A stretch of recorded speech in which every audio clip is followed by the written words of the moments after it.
Covered today, I guess to give people a bit of kind of a frame of reference. Yeah, this was originally supposed to be the presentation that I was going to do on the 13th of March, and then they announced like, hey, all of Denmark is shutting down, everybody went crazy and stocked up on perishable goods and crazy shit like that. So yeah, I get to kind of reinfuse stuff, which is super exciting. So my goal is to really cover a lot of different areas. Then after I finish up, I'm going to hand it over to Mikkel. Mikkel's going to go over a bunch of unique things with his new company, MindCap, as well as some of the methodologies behind it, which I think is also really interesting.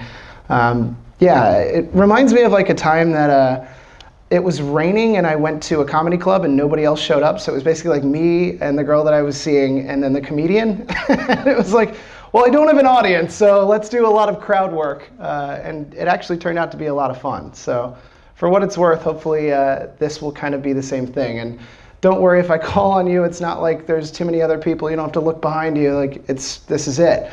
But yeah, let's get into it. So a little bit about me. I think most people here probably saw me on LinkedIn in order to see this one. This one wasn't heavily promoted through any of like the groups or any of the calendars because Metrical was super nice and very last minute. They were like, do you want to do an event? Nobody is going to be here, but you can do it. And I'm like, yeah, that sounds fair. So this got put together pretty last minute. So about me. You can tell by my accent, not Danish. I'm originally from Washington, D.C. I've been in Denmark now for 4.5 years. It's been a crazy ride. I've worked with a ton of different companies, some of the fastest growing startups. I'm a 6-time startup founder, and I'll go into some of my projects in a minute. I do a ton of keynote speaking. I miss this stuff. Like I miss the jazz of getting in front of people, albeit a small group, probably the same size as like a dinner party this time last year, but it's all good. In terms of the companies that I've helped scale, Planday, Genie Belts, then they merged with Procore to be Let's Build, Actimo, and Valuer. And my experience with these were all kind of unique in their own way, but basically it was building up from zero in pretty much every case and scaling the marketing teams from 0 to roughly 15 to 30. At one point over at Valuer, we had 30 interns, which I'm going to explain why it's a cool and good thing to do, but also it's fucking insane and it's impossible to get anything done when you go too over the top with that stuff. And yeah, getting a phone call. So yeah, a couple of projects that I'm currently working on that I think are always interesting. I'm going to continue down the path of Growth Secrets. Growth Secrets is basically my chance to give back to Copenhagen's tech scene in a nutshell. There's a lot of events out here that are kind of meh. There's some good ones as well. My favorite is probably Nordic Growth Hackers, and that was my time on this stage about 7 months ago. But yeah, that's kind of opened the floodgates to why not do more events with more speakers that actually give a shit. I've built Architecture Quote as a platform that allows architects to find new projects and scale very quickly. Clint Marketing is my growth hacking agency, and we're constantly looking for new clients. Working with Mikkel's company as well. And TaylorRyan.io is basically just my portfolio site. I don't do kids' parties. That being said, yeah, let's get in. So my goal for today is to provide value. I want everybody to be able to at least come away with 1 or 2 things that make sense to them that they can easily implement within their own job, their organization, or potentially in the future. There's so much in here that has come from my trial and error, and the hope is I want to give stuff that people can immediately use and start doing on their own. And I think it's pretty fairly easy to say that I know most everybody here, with the exception of, I don't know, we've met before. I don't know, man, I haven't met you. What's your name? My name is Jesper. Jesper, good to meet you. And are you part of a startup or part of your own kind of thing, or? Yeah, I have my own startup. At the moment, we're trying to scale globally. Nice. So I'm hoping to get a few good pointers from this. Beautiful. Awesome. Okay. Well, there you go. Somebody to talk to at the break. But yeah, I think that there's hopefully something in this for everybody. I know a lot of people have touched the startup scene, so we'll see how that goes. The theme of this and the theme of a lot of the presentations that I give is growth hacking. So growth hacking has lots of different ways of being defined with, I don't know, like the font here, it's kind of weird. But I've always said that growth hacking is basically doing the most with the least amount of time, energy, and resources to get the biggest results. So what is it that we can do in the immediate, or at least in a short-term span of time, in which case we're able to get bigger results? Instead of a 1-for-1 approach, it's a 1 for 50. And so I'm going to show a couple of techniques and talk about a few things that have worked really well for me, things that maybe could use a little more creativity, but that's kind of the general theme of this, is how do you growth hack a team together, and then how do you growth hack from there? Growth hacking to me is always doing the work. So like if you think of taking your car into a mechanic, there's 2 guys on duty, or girls, whatever, equal opportunity, right? The first one has read every book for the last 5 years about fixing cars, and the second has dirt underneath their fingernails, and they fixed every component within your particular automobile. I want the second guy to fix my car. Not only because they have the experience and they've done the work, but it's not theoretical. And here's how you get better, not as just a marketer or a business owner, but as a human being in general, is get good at one fucking thing first. So I always try to explain to interns that I meet when often they're like, well, I don't really have a ton of experience to build on. And it's like, cool, well, let's get you into something you can learn from. So think of marketing, and this is kind of how I got into it. I got really good at content. So if you understand the core basics of how to do content, you can start applying it to everything else within marketing. And pretty soon, you're able to understand PR and amplification. And then, hey, SEO is right next door. There is no island when it comes to building anything, not only within Copenhagen, but in the world. So if you're able to build up competencies, you win. In terms of the stuff that I really want to focus in on, I'll go into this stuff, and yeah, it's a small enough crowd, so if you have questions, like, don't hesitate to be like, oh, how'd you do that? I'm down for it, and I can bob and weave. So this is always what I propose whenever I start a new venture or wherever I go into business with somebody. I need resources, because you need money to make money, but you also need people that you can depend on and lean up against as things start to get more challenging. So this is always the layout of the growth hacking teams that I've built. I don't always have full-timers, but this is a perfect best case scenario. So you have a growth leader, i.e. a head of marketing, CMO, somebody that knows how to pull strings and make things work and is dangerous at a little bit of everything, but they don't have to be an expert on anything. A graphic designer, and by the way, this is in order. So the next role that I always hunt for is a really good graphic designer. Graphic designers come in all shapes and sizes. I always say this when I'm about to hire somebody, so I'm like, I have 2 types of graphic designers that I do and don't work with. The first one I hate, which is trying to cue them up to basically be like, I'm not that guy. So they don't take feedback, they don't work well with others. They always say, I created it this way, I'm not gonna change. Are you that type? Or are you the type where, hey, I'm flexible, I want design to be kind of intuitive, and I also want, my boss or the client to be happy? Are you that one? And they're like, oh yeah. That way I can bring it up during an argument later. I thought you said you were the second one. And this is kind of a playful way of kind of helping people get to where you need to be, because ultimately design is so subjective, it's not objective. What I believe is great design and perfect user experience might not be the same as somebody else or a potential buyer. In terms of the next one, this is so important for actually building out the landing pages that a lot of the designers will design. We did actually a learning lesson 2 or 3 days ago on how to make a perfect landing page. And it strikes at the core of the opposite of what you have learned as a journalist. As a journalist, you're told long fucking paragraphs, but no more than 750 words. The reality is content hasn't worked that way in like at least a decade. So I need somebody that can churn out a ton of blog posts, because that's how I generate traffic and build foundations at which I can point backlinks to and then eventually start capturing keywords. But I also need a ton of web content. I need landing pages that convert.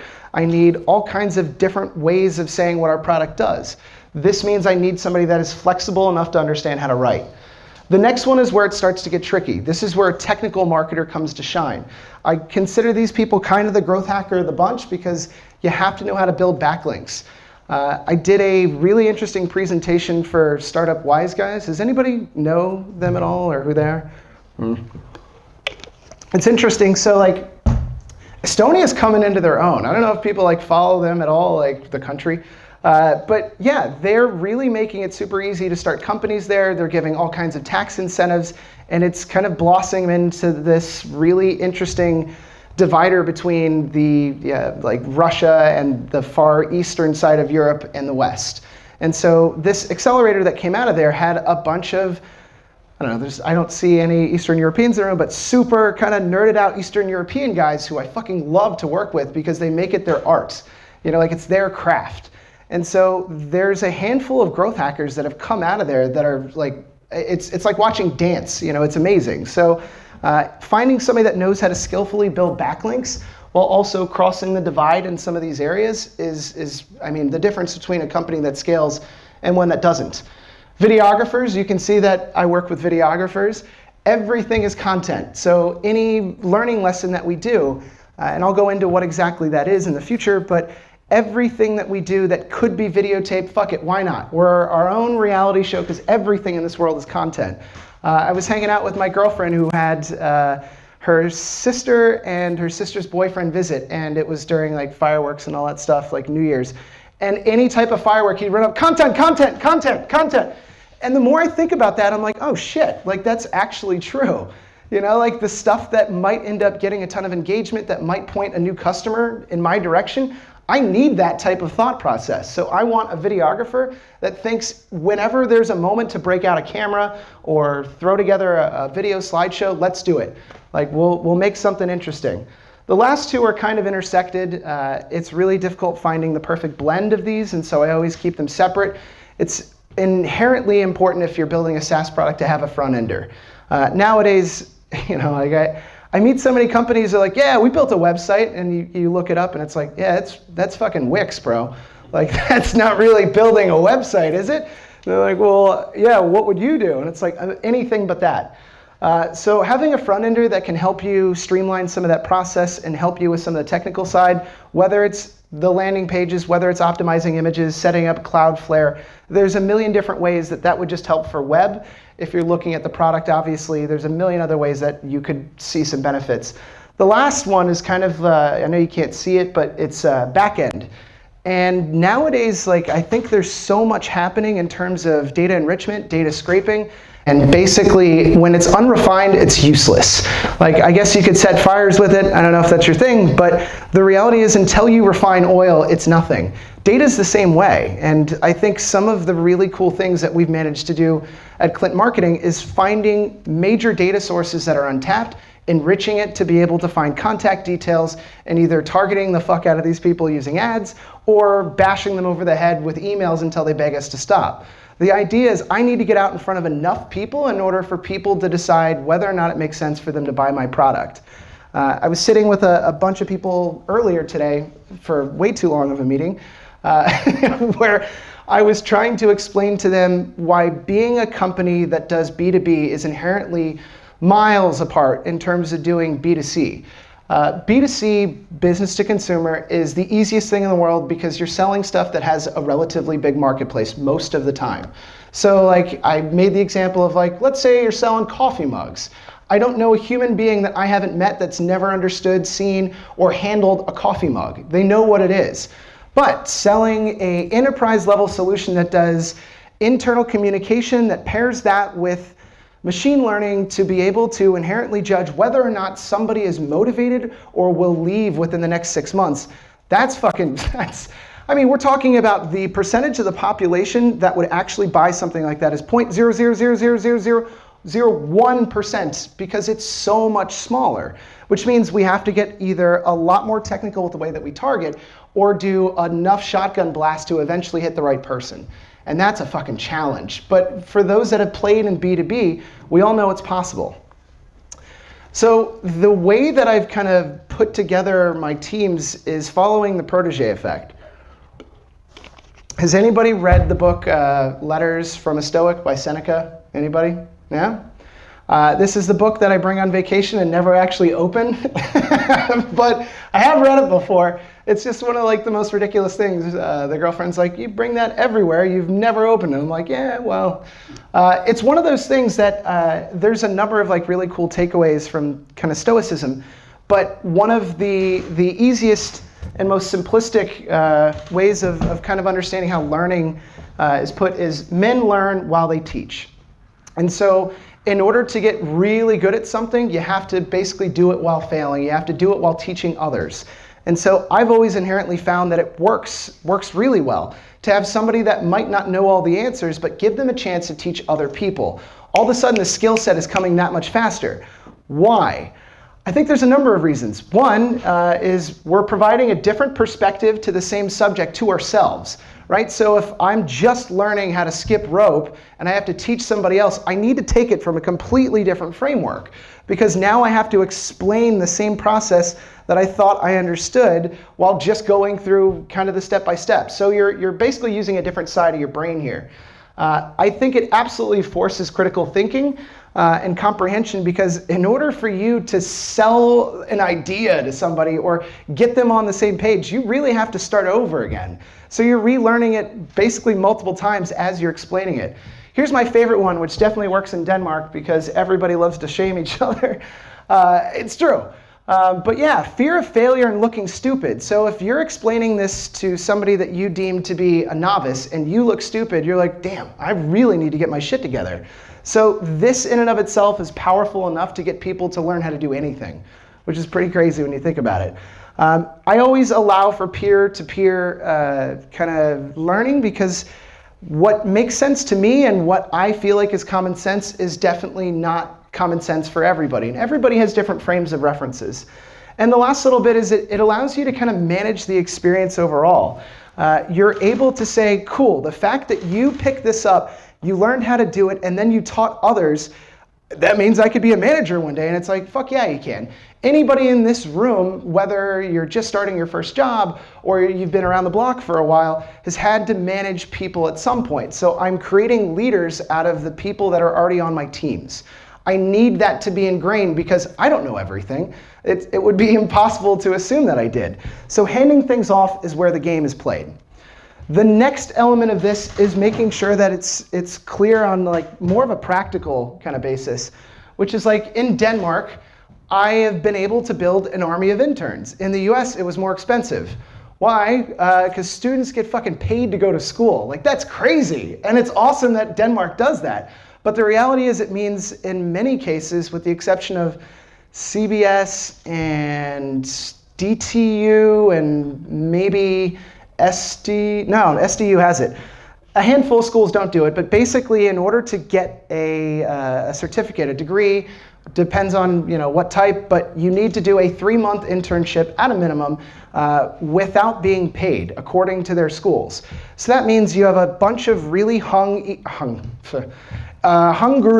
eager to learn people that want to get in and learn a skill set. And here's like the super fucked up thing is if you sat in their classes and let's say it's a marketing class, I've gotten to do a handful of lectures, whether it's CBS, KU, DTU as well. They're teaching stuff that's like 10 years behind the times. So when they start to see the stuff that's out there right now, and you can look it up on YouTube, maybe Gary Vaynerchuk is talking about it, you have at least a little bit of tenacity in you to say, I want to learn that. Where do I get that? You get it with me at my job if you want to come dance. So the reality is I want these people to come in with the goal of learning. And that's kind of what keeps me going, is like I want to work on cool shit.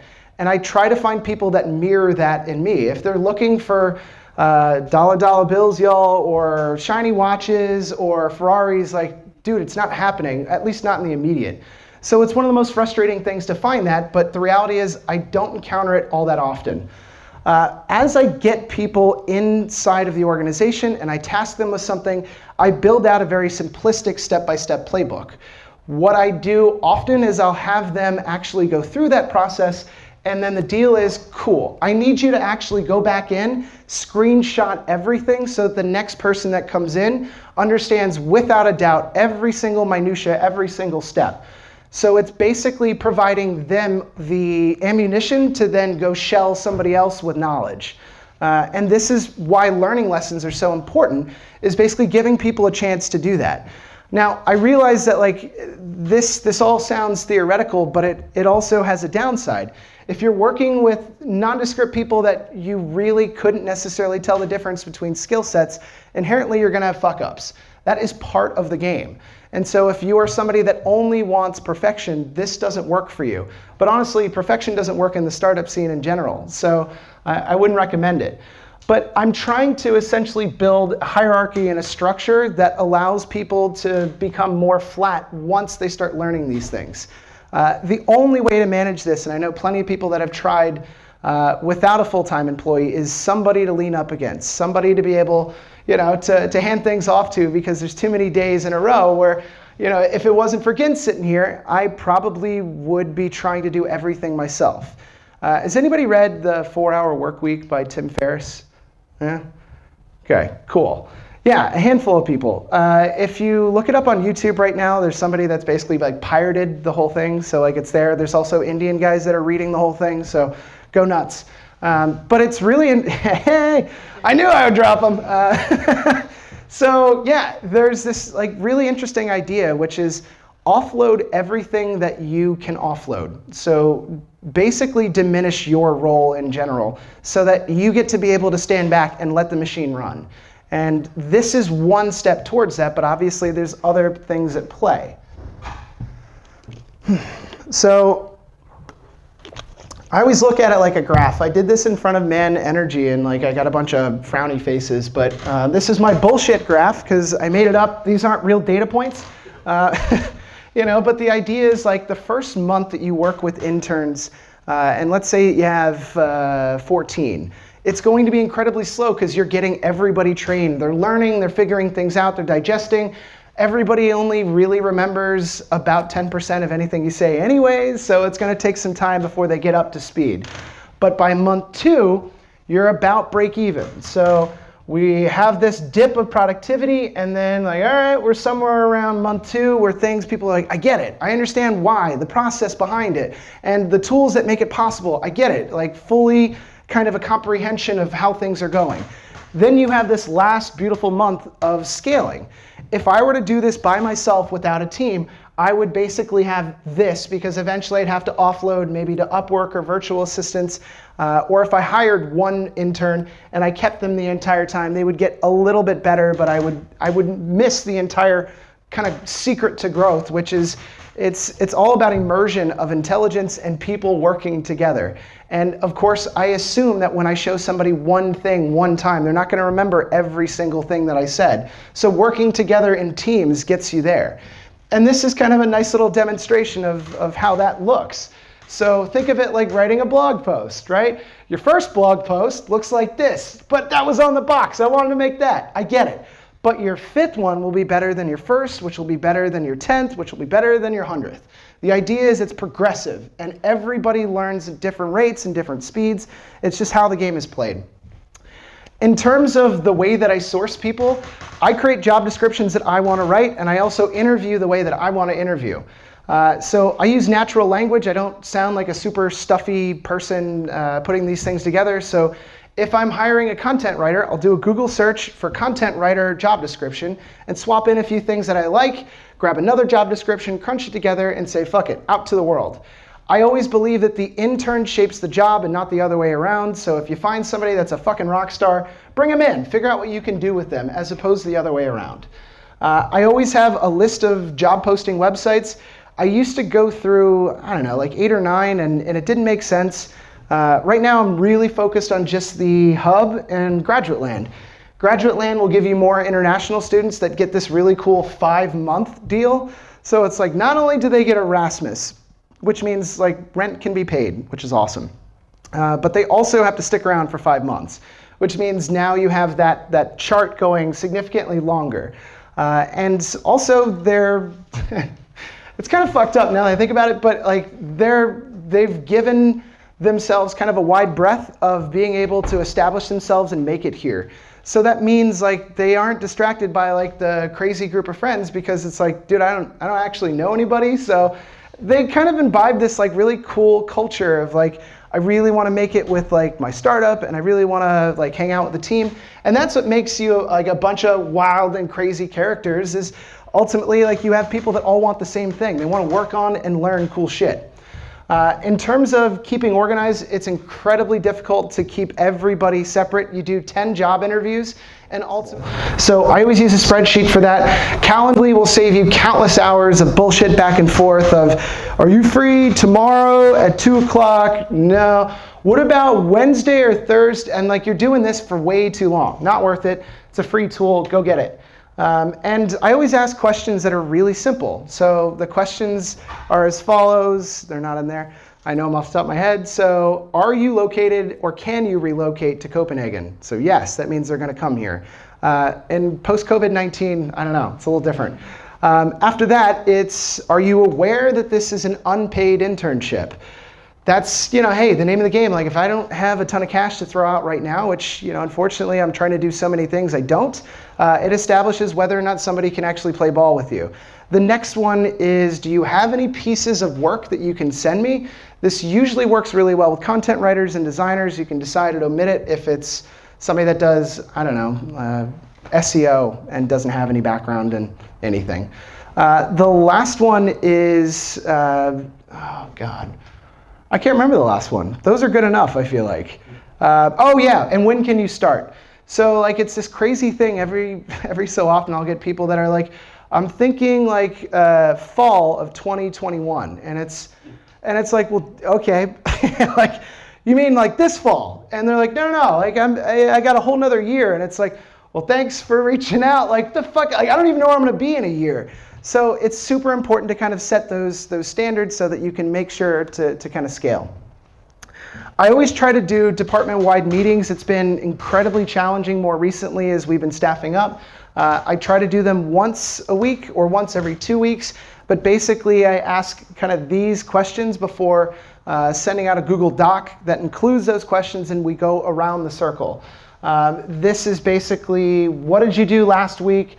What are you doing this week? And what do you need help with? This should put people in a zone where they're used to reporting. They're used to saying, I actually got stuck. This is so important to also bridge the gap of like speaking in front of people. For whatever reason, like, not everybody's done that. And even if it's a group of 4, it's still like, you know, like, for whatever reason. I love the Jeff Bezos 2 pizza rule. It doesn't apply for department-wide meetings most of the time. The 2 pizza rule is never fill a room with the same amount of people that it require to basically eat 2 full pizzas. Meaning there is no reason to establish a clusterfuck to get nothing done. Too many cooks in the kitchen, too many people thinking out loud. I've been working in places where we did company-wide meetings Monday morning at 9 o'clock before people had had their fucking coffee. And I know as well as anybody else that when it came to my time to speak, I look around the room, nobody's listening, nobody's engaged, and they're just waiting for their turn to speak, and they're waiting to go back to their desk because they got shit to do. Don't do this. Well, do the pizza rule, but don't do these crazy long meetings. They're useless. Cool. I want to go into a new approach to selecting talent. When I showed this to, he was one of the guys that sources all the startups for Oracle. I got some interesting advice from him, which was like, you shouldn't shit on other people. And I'm like, yeah, but fuck those guys. So bear with me. I'll say some nice things about BCG, but I'll also say some not so nice things. And also, this is always a thing of contention. So like diversity. Diversity to me means giving chances. Giving chances is super important because I think if we all look back in our career, we can think on one opportunity where somebody decided to reach down and go, all right, fuck it. You've had enough time toiling in the fields. You want to come play? And often it's that individual gesture, that reach that allowed somebody to be successful.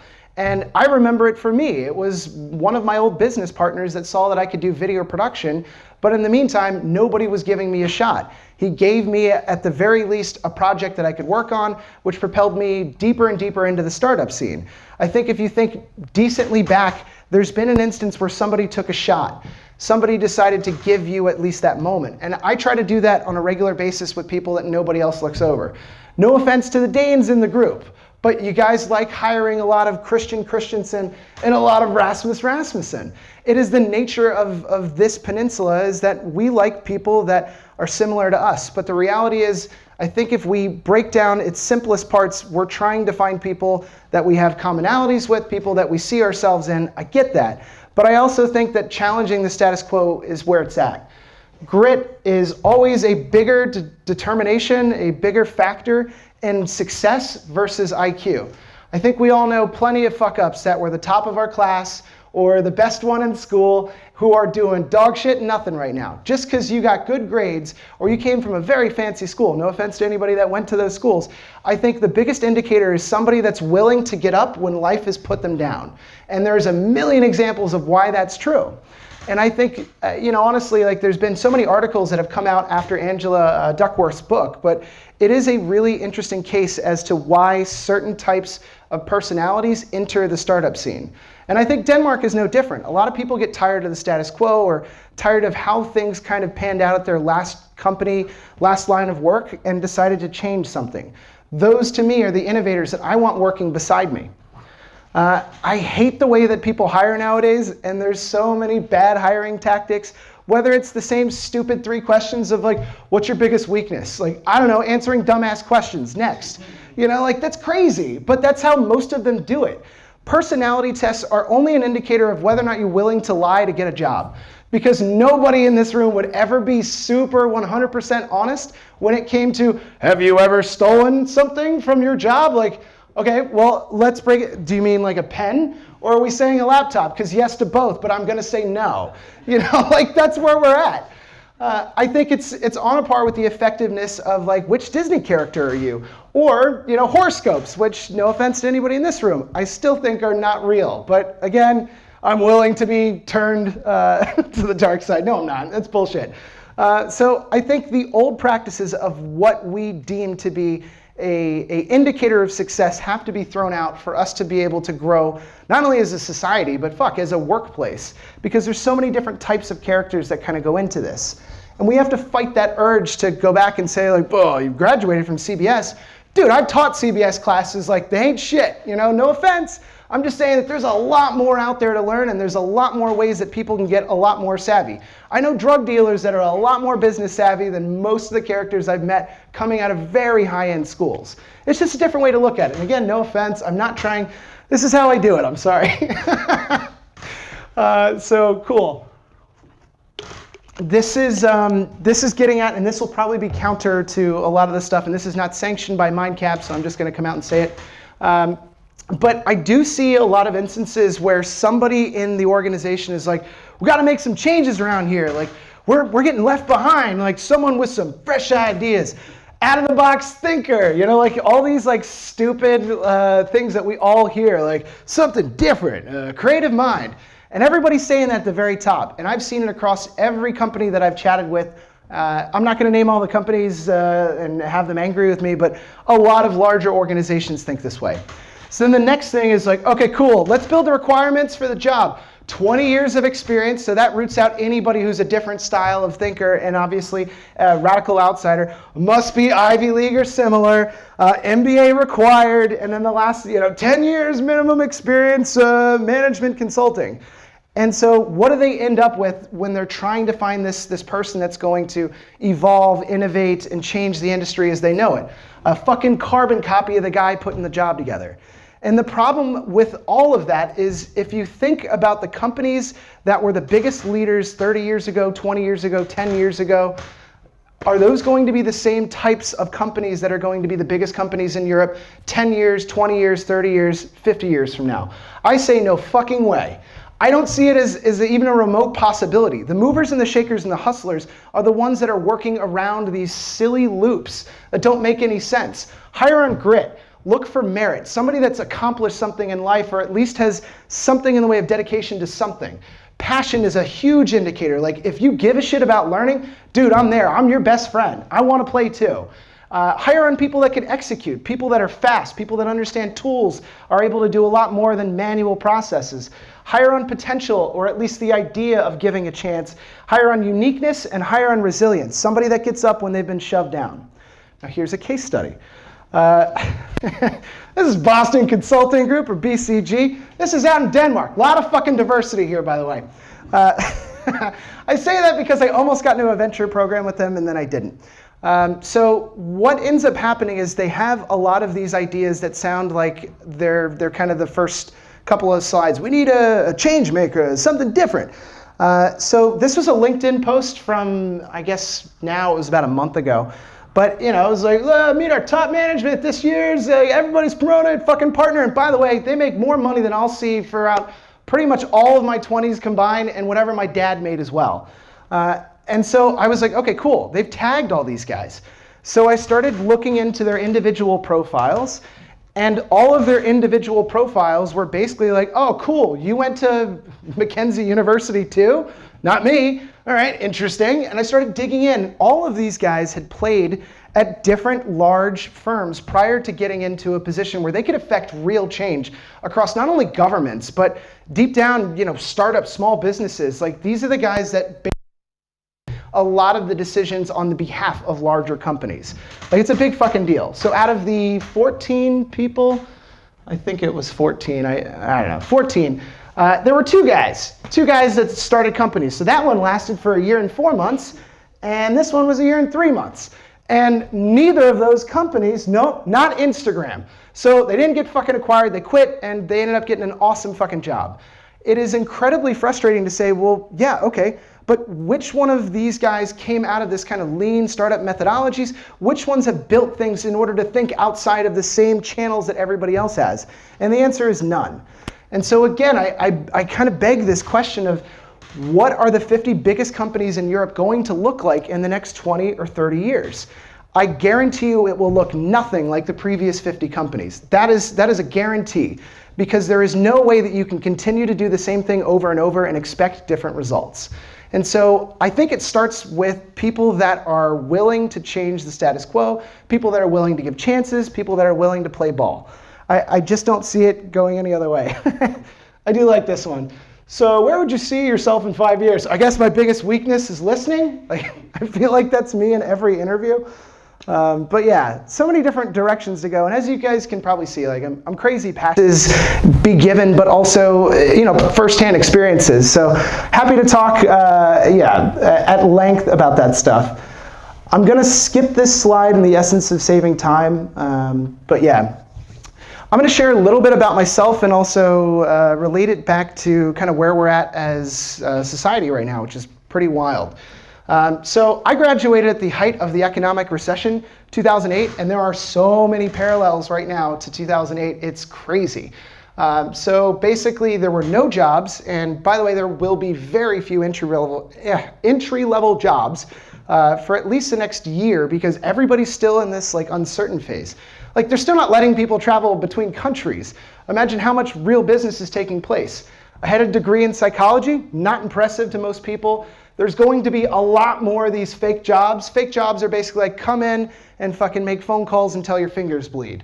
And oh yeah, I had a $500 per month student loan payment, which amounted to roughly $45,000 in student loan debt as soon as I got into the job market, didn't have a job. So this is basically, this graphic and this middle finger thing is me and my demographic, which basically says 1 out of 4 males that graduated, I graduated December of 2008, so might as well be 2009, were without a job for basically the foreseeable few years.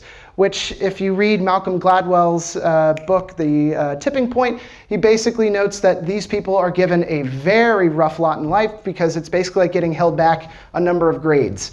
So this is where you have an opportunity to say, cool, I'll let you hang out for a little bit in order to learn. If you want to play ball, then this is where the school of hard knocks really starts. This is how you really start building stuff.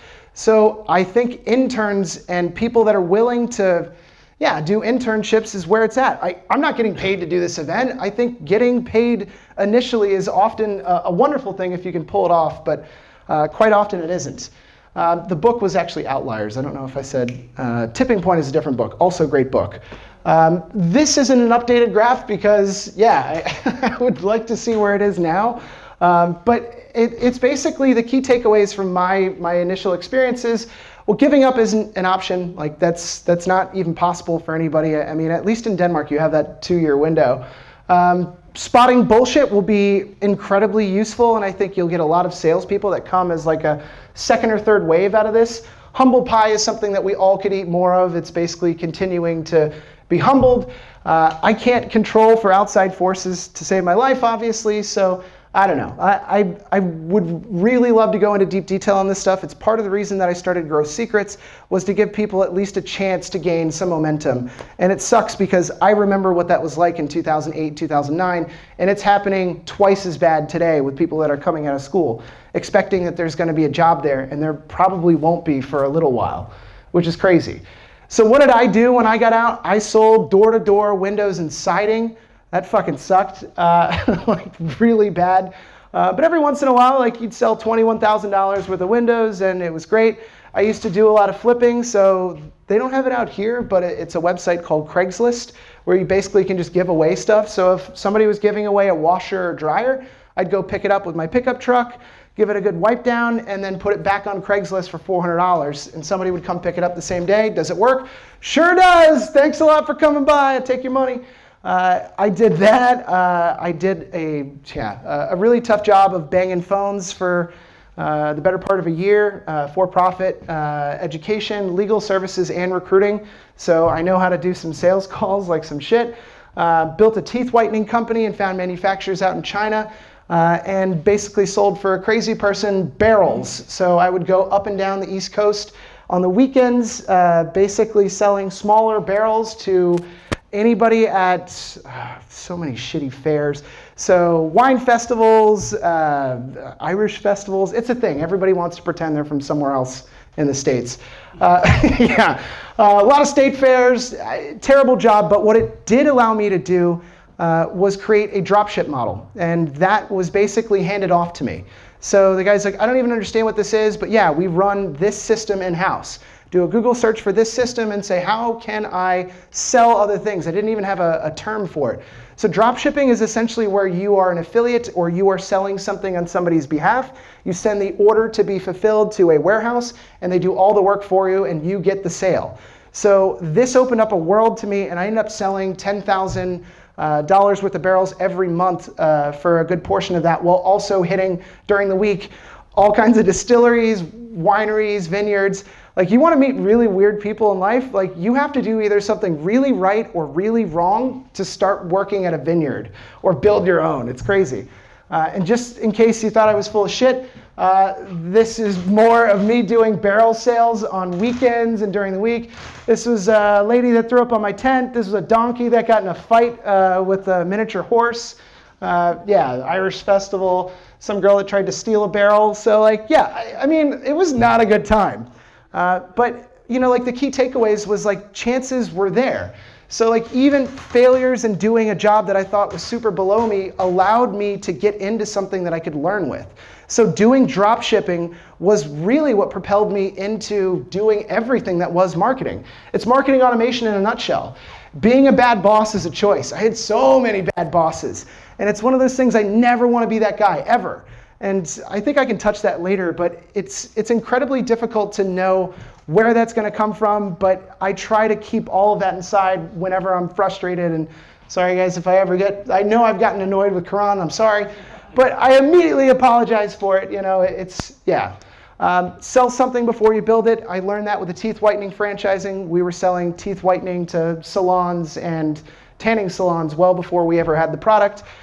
You don't need permission to do something. Again, this drop shipping model, the guy had no idea what I was talking about until I sold him on the idea, which is, this is possible. People make money off of this. If you can do that for another company, whether it's as an intern or an employee, it's fucking great. Learning by failure sucks. I know that it's harmonized in the startup scene, but man, it's fucking rough. Because the result is, doing a lot of barrel sales. So not really where you want to be. Paying attention on time, cool. I'll do another like 10 minutes here because I'm winding down. All right, so the way that I often have been putting people into buckets, we all like to kind of paint with the colors we know, or at least frame people in a way that we can understand. I've often used the CLAMS exercise. It's basically understanding what somebody wants out of a job and essentially life, to be totally honest. So number one is challenge. Some people just want to be challenged. They want to fight through something. They want to figure something out. To me, this is learning, right? I want something that very few people get to touch. I want to do something that is unique. That's where the money's at in the long run, to be totally honest, but also where the fun is at. Location. Some people are like, I'm not doing a 40-minute commute, so if there's a Taco Bell close by, then I'll work there. It's actually a thing in the US because traffic is really bad, but out here, maybe you want to work in the city center, so you choose your job more over on the location. And this is also, if you have two offers that you're trying to balance out, this is the way that I've always done it. Advancement. So are you able to climb the corporate ladder, or the smaller version of that, the startup ladder? I don't know what you'd call that, but are you able to be in charge of people? Maybe you want that. Money. Almost every student fresh out of school is all about money. And it's so difficult going from this unpaid role into something where you can get a little bit at a time. But of course, some people have that as the only motivator. And the last one is security. And I would imagine that this room probably isn't filled with anybody that's looking after government jobs, but hey, that's probably where you want to be, because it takes an act of God to basically get you fired out of the government. It's crazy. I think that motivation is incredibly important, and I always try to remember to pay compliments where they're due. Like when you're giving feedback, there's always the compliment question type of equation, which is make sure to say something good, something that's pretty good, and then give your real feedback. So a lot of people love recognition. This is a fucking millennial thing, and it's definitely Generation Z. So you need to make sure that people understand they were the person who did this, you did an awesome job. I don't need my name on anything for the end of the fucking time now, because I've done so much, at least in the last few startups that I've worked on. Let somebody take the fucking credit, it's not a big deal, and ultimately the high tide raises all ships.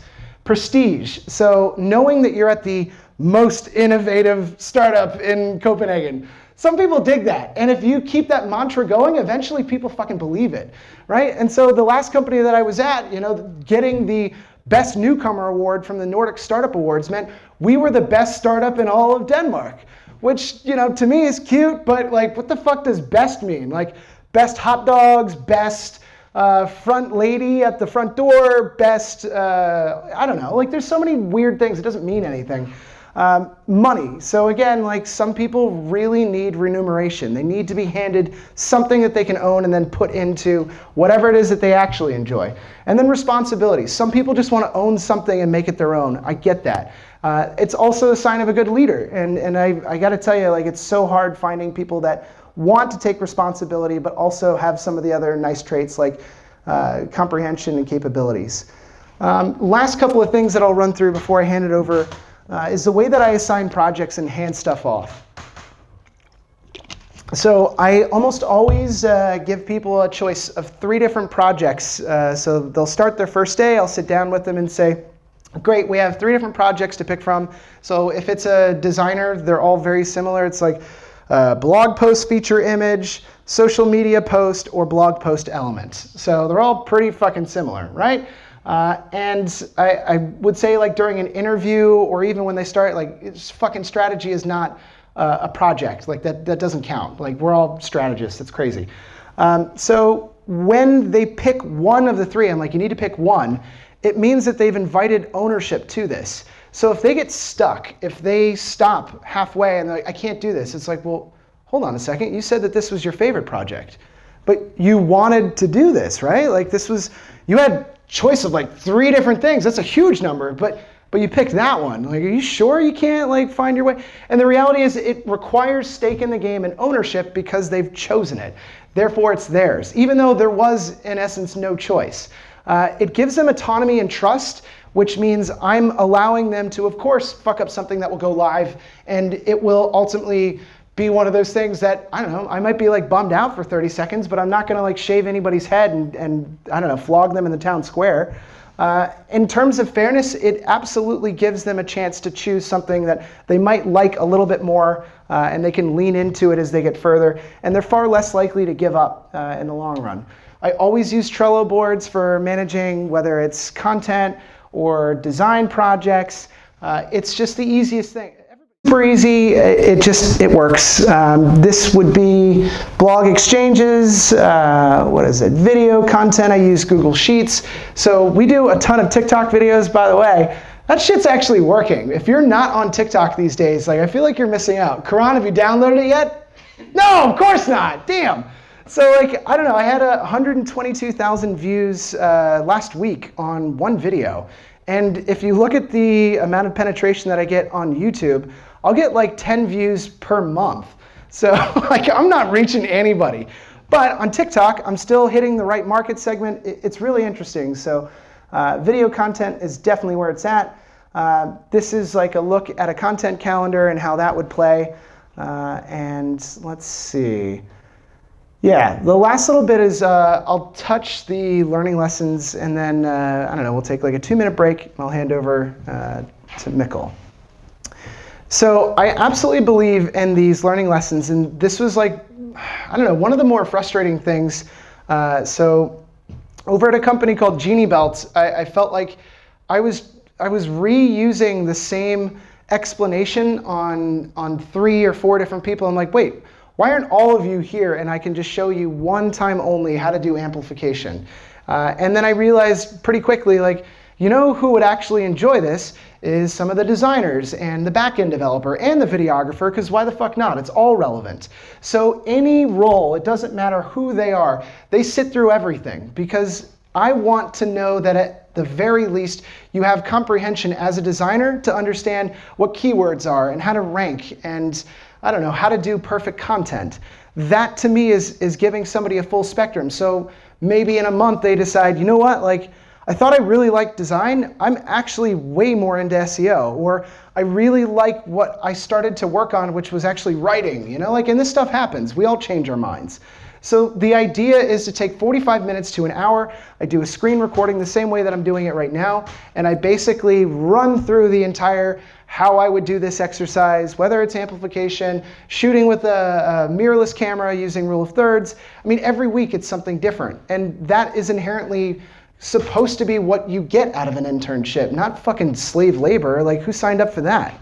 So the weekly learning lessons are basically this instrument that not only creates motivation, it creates a team that understands, it gives the building blocks for people to be able to do the protege effect to then teach others that are newer or having challenges. But these learning lessons should be written down. And the idea is that you are able to build what I call a growth drive, almost like hyperdrive or something like that, which basically is the cornerstone of how you implement everything. So let's say a Comet hits your best marketer and they're no longer able to come to work, then great, I have every process that we've ever created on the drive, and it's inside of a resource folder that we can always refer back to, and no process is going to be perfect forever, it will evolve. This inherently, to me, requires a give a shit factor. If you're working at a place where it's just a 9 to 5 and you don't care, then I don't know, I guess you don't need to do that. This is what learning looks like and how I've gotten to a point where I feel good about being able to teach people, being able to get on stage and talk to people about this. This is what my weekends look like. There's the girlfriend. This is Andre, who was over with me at Genie Belt. I've just hired him and he'll start 2 days from now. This is Talent Garden. This is Founder's House.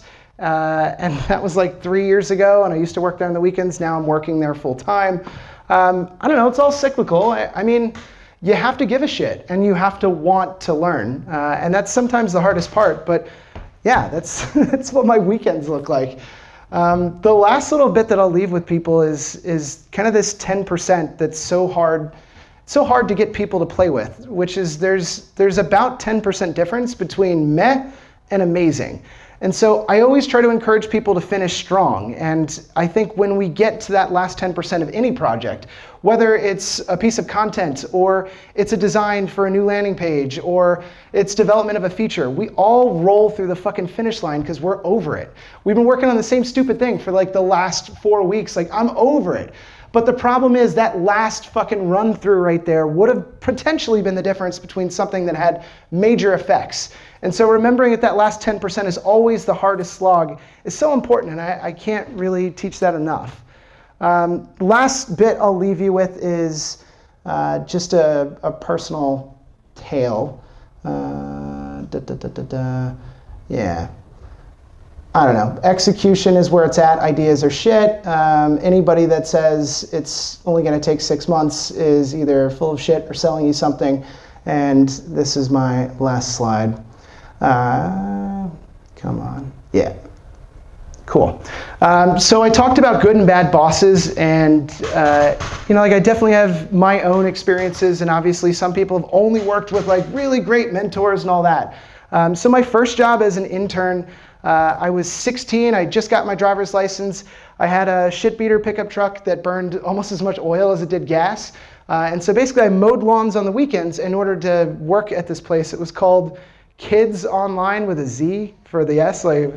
Yeah, and they were big into entertainment and education, and they put them together and they called it edutainment, right? It sounds so ridiculous nowadays. This is like 2002, 2003.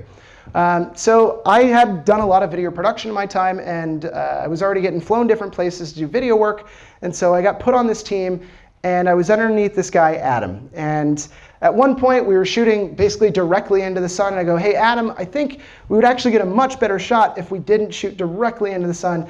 And he goes, Taylor, we don't pay you to think. Oh, that's right, we don't pay you at all. And he elbows his fucking dickhead buddies. That was 17 years ago, right? I still remember that shit like it was yesterday. That stuck with me at the age of 6. You don't ever say that shit to a 16-year-old kid that just wants to get in and learn shit. I'm bothered by that. And it takes almost no effort to do the right thing, and it actually takes real effort to be a scumbag. So my only thing is if you take anything away from this, don't be the fucking bad boss and give in to the knee-jerk reaction of you fucking prick, why don't you know everything that's up here? Because you've been at it for 10 years longer, obviously. There's a big difference. And I try to apologize as quick as I can when I get upset. But fucking take notes, Karan, No, I'm kidding. But yeah, I hope that resonates with people. I think it's really important in the long run. As for me, I've already kind of talked about the companies. If you know anybody that's looking for growth hacking services, wants to scale, or an architect, I'm always happy to talk with you. I connect with everybody on LinkedIn. But yeah, that's it for me. Thanks, guys.